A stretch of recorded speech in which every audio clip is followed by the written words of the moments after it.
Pro Group Management. Workers' comp that works for you.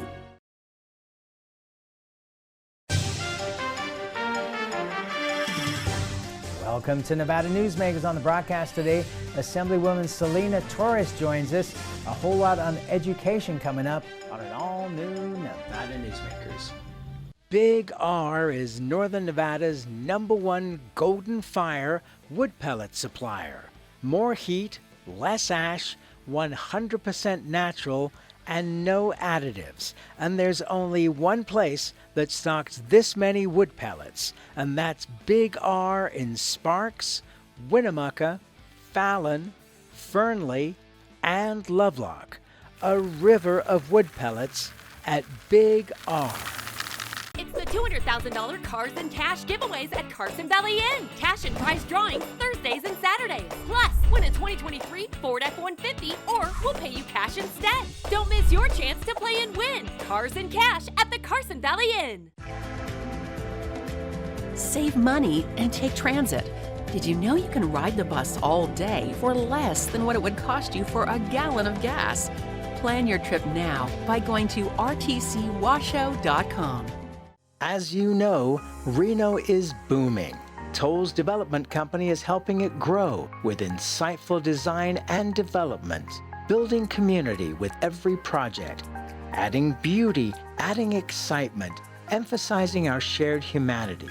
Reno is becoming bigger. Toll's development is helping it become better, more livable, more enjoyable. To learn more, go to tollsdevelopment.com. tollsdevelopment.com. 7 at 7 is a newscast built for your smartphone. It's a 7-minute newscast available every weekday at 7 a.m. and 7 p.m. at lvrj.com. We don't waste your time, and we give you the day's top stories. We at the RJ have noticed some similarities between us and a certain BTS character, RJ. Plus the latest in Las Vegas business, weather, health, and entertainment news. 7 at 7 streaming now on your smartphone. This is Nevada Newsmakers with host Sam Shad, a no-holds-barred political forum. Now, from the Nevada Newsmakers broadcast headquarters, here is Sam Shad. And back on Nevada Newsmakers, coming to you from the Ahern Hotel in Las Vegas. We are delighted to welcome in person to the program this time Selena Torres. She is the Assemblywoman for District 3. Pleasure to have you here on the program and in person. Thank you. It's good to be here in person. I know we got to speak a couple months ago, so it's nice to be able to do this Absolutely. So first of all, I'm sorry, I got to ask you about this on camera because we talked about it a little bit before. You were very young when you got into politics. Yeah, I don't think I ran for office ever to get involved in politics. I ran for office to make a positive difference in my community. I was always kind of ahead. I graduated high school very young, and then I graduated college before I was even 21. Really? Yeah, so I was very young and ahead of the game, and I was in the middle of my first year teaching, and I think I started to see that there were all these like small issues that were impacting my students. For example? For example, affordable housing, lack of access to high quality education, regardless of the neighborhood that you live in, access to affordable jobs that pay high wages. So all of these little things contributed to making the decision to run for office. And ultimately, as an educator, I realized that I was making these micro changes, right? I was able to start the ripple for change that would happen later on. But it was frustrating to me because there were all these barriers to me being able to implement that change. And I made the decision ultimately to run for office because I knew that I could be a part of creating that systemic change and make a positive difference in Nevadan lives. You know, it's interesting. Were you daunted at all by the politics of the day where things can be so negative, the campaigning can be so negative, and then you've got to get your head straight after that to actually do the people's work? I think I made the decision to run for office. I had every reason not to run for office that first time I ran. I was 22 years old at the time, 23 when I was first elected, and being young, I was in grad school at the time. I was in the middle of my first year teaching. I just purchased my home, so I had all of these things, and I was like, I don't know that I should even do I even deserve to be in office? But at some point, after having conversations with some of my mentors in life and my family, I think it became very apparent that, all of those things and all those roles and all those hats that I wear are also the roles and the hats that people in our community wear, and those people deserve to be represented by somebody that understands the needs of that dynamic community. And so ultimately, like, making that decision was challenged, and I made that decision, and as soon as I did it, I interviewed with, I believe it was CBS, and they interviewed me, the local channel, and after they did, there was a whole slew of like offensive and sometimes racist remarks on the video about me, and my students found it, and I'll never forget, because they posted the news channel had posted it on Twitter, and all of my students got the update that this video had gone out. I don't know, somehow it got pinged to their phone. Right. And I didn't send it to them, didn't share it. I hadn't even seen the video myself. I come back from lunch, and after lunch, all these students are just cheering for me. They had seen the video. But then after that, they were very upset about the comments, and just how polarizing I think that politics can be. But I don't think that's how state politics really is, to the same degree. And just the remarks. And I remember telling them, I was like, we're not going to engage in like what I would consider like offensive speech or violent speech or hate. Like I think it's better to talk positive, and if you can talk positively about me on there, but I don't want you to talk about, like, I don't want you to say anything to any of these people. My students were very upset. They were ready to go find people's houses. And so ultimately, I've been victim to a lot of like that, like maybe polarizing, but then just being taken out of context. Yes, I'm a Democrat. Yes, I'm Latina. Yes, I'm the daughter of an immigrant. But I don't think any of those identities, I think those make me allow for me to better serve my state. I think, just to share from my perspective, with Newsmakers, I have a social media person that posts things about the shows onto Twitter and Facebook, etc.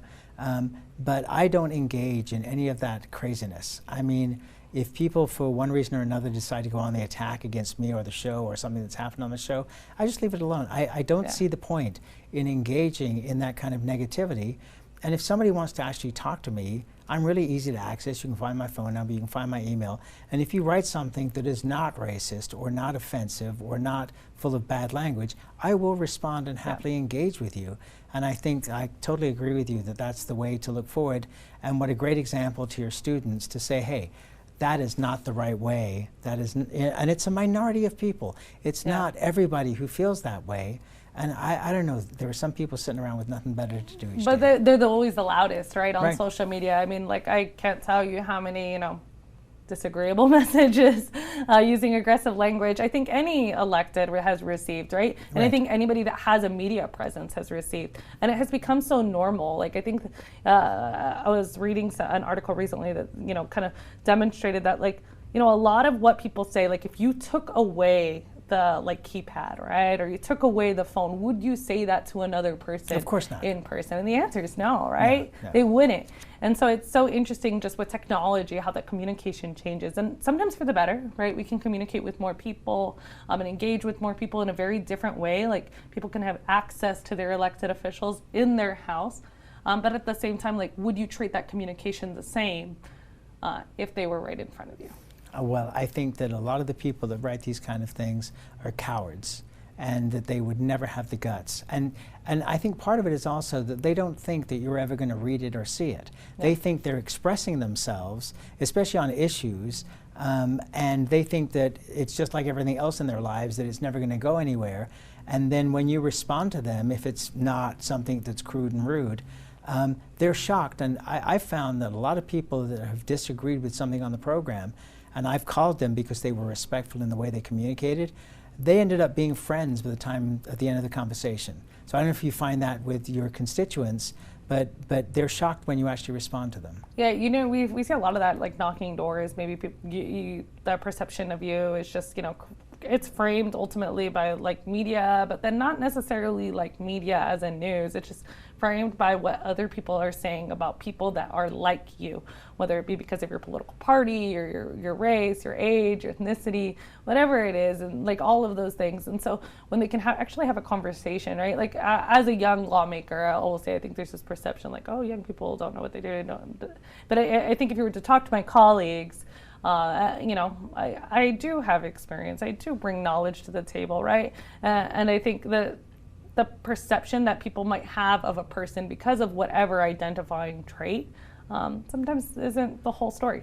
No, and you bring perspective. Yep. I mean, within my business, and I run a company that's an advertising agency as well as doing this program, and I try to employ people of all different ages so I can get all different perspectives, because I don't want to grow old within my business. I want to, continue to have fresh ideas coming in, Yep. and they're not necessarily going to come from me, but they are going to come from people who are younger. Yeah. And so I think you lose touch with generations if you don't do that. Yeah, I completely agree, and I think that's something in education that we try to do too, right? It's just making sure that you're looking for that. Like, we have to realize that the student of today is different than the student 10 years ago or 20 years ago. Okay, in what way? I think just access to technology is so different, right? Like, I mean, I graduated more than 10 years ago now, but about 10 years ago, we had phones, but our phones 10 years ago did not do the things Right. phones do now at the speed phones do now. There was Facebook, there was Twitter, but we didn't engage with it the same way and have the same relationship. There wasn't really like a video apps like we have, TikTok or Instagram Reels now. So it's just like the way that we can access information. We had quicker access to technology, but we didn't have access to information like we do now. And I Okay. think it'll only increase. Okay, but now, here's the question. Do you think it's a positive for students or a negative for students or somewhere in the middle? I think it's somewhere in the middle. There's definitely positives to having access to technology, right? It makes our jobs easier. We can look up information quickly. We can find things. And, technology is a form of communication, right? Just like how... Sure. I know that, and I'm an English teacher too, and I love reading, but we consistently talk about the decline of the student reader, right? So students today do not read as much independently and on their own as students 10, 20 years ago did. And definitely not as much as students 50 years ago, right? The expectation of a student has changed and what they do independently has changed. But can they think critically? I think that thought process is almost more important, right? They have to be able to consume that information, but then also to think critically about it. And I think that students can do that using technology, and we should use the tools available to us. We would never Sure. tell, a construction company, don't use, the heavy-duty equipment, don't use that type of equipment. You should do it all by hand. We would never tell them that, right? And we're not going to tell, the office person in 20 years, don't use AI to help you write that email. Use it. Also know that, it has to be your own, and know how to craft those messages. And that's what I think is important we work with on our students today is how do you use technology effectively while also making it your own? 50 years ago, people were telling people in school that you had to use a fountain pen with ink to be able to do your writing, that using a Bic was not the appropriate thing. I mean, one has to change with the times and Yep. has to appreciate what the technology is. Critical thinking. Obviously, you can't paint a picture of everyone, but are the students of today coming along with critical thinking in a way that makes you feel comfortable? So, I think actually in 2010, the United States transferred to the Common Core state standards in almost every state across the nation. And with that transition to Common Core state standards, which was an initiative that, kind of started with the No Child Left Behind Act, but then transitioned to, under Obama's presidency as well. Those Common Core state standards, critical thinking becomes key to it. Can students think critically about issues? And that also is kind of what our colleges and universities are looking at. I am very privileged to work in an environment and at a school where I feel like our resources have been readily made available to us. My students are really just wrapping up a project for their dual enrollment English class, and I think it's evidence to me that students of today are thinking critically, right? We're challenging them, we're asking them to create patterns and to not just replicate, which I think is what education really was 40, 50 years ago, which is, can you memorize information and recite it? Right. That no longer, that rote memorization is no longer the most important thing. The most important thing is, can students produce? Can they write? Can they think critically? Can they solve a problem in their science class, but also in their English class, right? And I think that, students are being challenged differently, and we're asking students to show us that they can do that differently, and it is effective. And I think the conversation that we're having, it's effective. But that means that our educators have to be provided the resources to do those things, and they have to be compensated fairly with those expectations. Okay, all right. So you brought up a whole bunch of things. Let's deal with one here. So when you talk to older people, you will frequently hear, well, those millennials, you know, they're just not on it, they don't have the same expectations, there are all kinds of things. From your perspective, where you're at a younger age, but you're looking below you in terms of age, your students, and then you're looking at people above your age as your peers, what is your response to people that say, oh, well, those younger generations, they're just not cutting it? Well, millennials is anybody that's like 40 years old, right. to like 27. No, that's a big age. Right, well, yeah. that's, but and you then know also what? Gen Z, right? Like Gen Z is like the next generation, which is like my students that are younger than me. And I'm on the cusp. I'm too old to be Gen Z, but I'm like right at the bottom of millennial.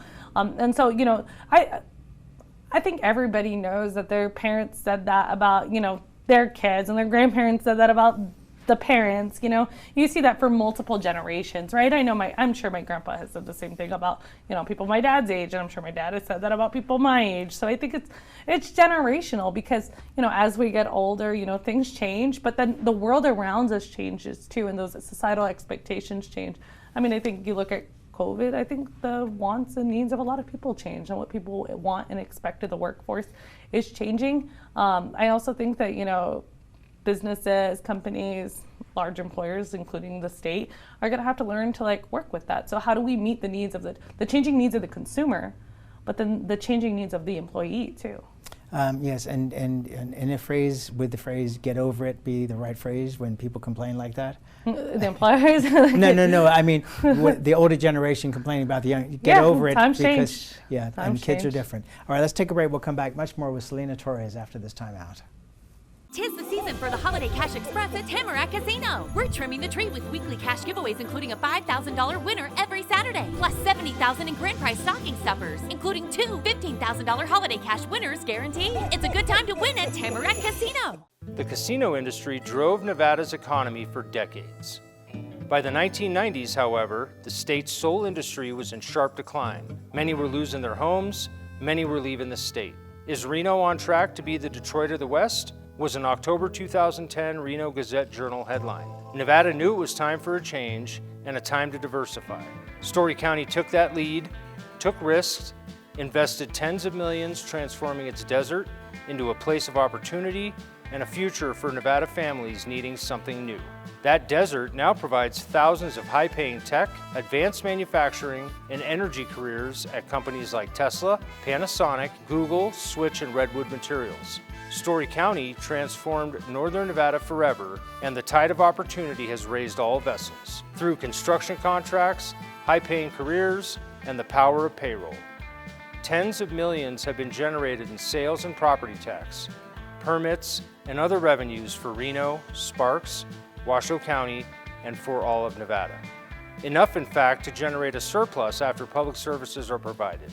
And best of all, a sustainable economic climate has been created, enabling our children to stay in Nevada and live prosperous lives in their home state. Story County, improving Northern Nevada one industry at a time.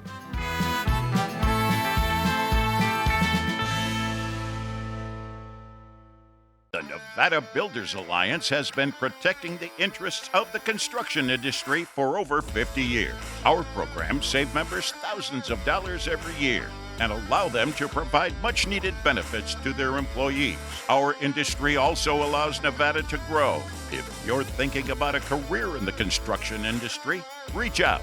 And if you haven't thought of a career in construction, what are you waiting for? We are the Nevada Builders Alliance. Pro Group Management specializes in providing industries with the necessary components to satisfy and exceed workers' comp requirements. Every business has unique needs and specific regulations. Pro Group Management stays ahead of the curve, providing up-to-date services to keep your industry in top form. Discover how we simplify your tasks, improve efficiency, and reduce expense to keep you moving in a positive direction. Pro Group Management, workers' comp that works for you. This is Nevada Newsmakers. And back on Nevada Newsmakers, we continue our conversation with Selena Torres. She is the Assemblywoman and a Democrat from District 3. So you brought up a couple of other issues, and I wanted to get to those. So in the last legislative session, we ended up with $2 billion extra dollars going towards education, another $250 million in addition to that. So there was significant money poured into education. If I talk to my friends who are at the education associations, they're going to say, we need another $1 billion to make this all work. But I've been hearing that ever since I started covering politics decades ago. First of all, does one separate the amount of money going towards teachers' salaries and giving teachers a livable wage versus the other side of it, which is, you know, what we expect in terms of what the kids are learning? Is that fair to separate those into two pieces? So this legislative session, we looked at one, school funding and how we were going to fund schools, and then also we separated out the teacher pay to ensure that there was funding allocated for teacher pay so that teachers could get the raises that made sense for hardworking Nevada teachers, right? That are providing our kids with education, but haven't seen that. And you know, we're seeing obviously costs go up for the cost of everything, right? But teacher pay should go up with that, right? As a living, what is needed to live and survive in our economy increases, then so should the wage of our educators. No argument here. Right? And so that, I think that money was set aside specifically, and I think intentionally too, to ensure that we were holding our districts accountable so that there was money actually allocated to raises for our educators, because the state doesn't control the teacher pay. We don't get to determine as a state of Nevada that, you know, every teacher in the state of Nevada is paid this much. And that makes sense, right? Because the needs of rural Nevada are very different than the needs of the urban core here in southern Nevada, in Clark County, and very different than the needs in Washoe County. So the raises that those teachers deserve and need are going to be different. So as a result, that was separated. I think it makes sense that you would separate that while continuing to hold education stakeholders to a high accountability measures. And I think for us, that really means the district, right? You know, the districts have a responsibility to be providing regular assessments, providing educators with the tools and resources that they need, and they need to be held accountable for the money that they're given. Are they? That's the question. This legislative session, we had a piece of legislation that is going to hold them accountable and audit our largest school district, which is Clark County. So that we can really take a look at how they're spending our money and using it. And I think this has been a question session after session. We fund it and then it doesn't get executed. We fund it and it doesn't get executed. I think it's time we hold the district accountable. And how do you do that? You know, I think the audit is going to be very helpful. So I think once we see the results of the audit, we can see what other additional measures have to be taken. I think it's a conversation that we need to continue having. You know, we obviously put non-voting members on the school board in an effort for us to kind of broaden and expand that conversation. And I know several of the local municipalities have already appointed their individuals that will be representing them on the school board. And, you know, I think it's going to be a conversation we continue to have. For sure, that is. But I'm open to ideas if you have more. Well, I joined a Toastmasters group a long time ago, and they have what they call table topics, where you get up and talk about a subject for a minute or so, and people will comment on it. And when you talked about most things, you'd get maybe one or two people that would jump in. When you talked about education, everybody jumped in. Absolutely. Let's take another break, and we'll be right back.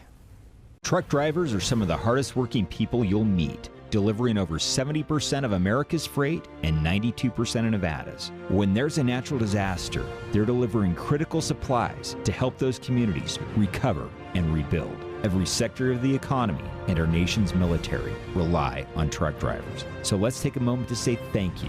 On the open road or city streets, our truck drivers are rolling to make our economy and our nation stronger. Trucking moves America forward. Retail's impact on Nevada's economy? Enormous. 8,600 businesses, large and small, employing 145,000 workers.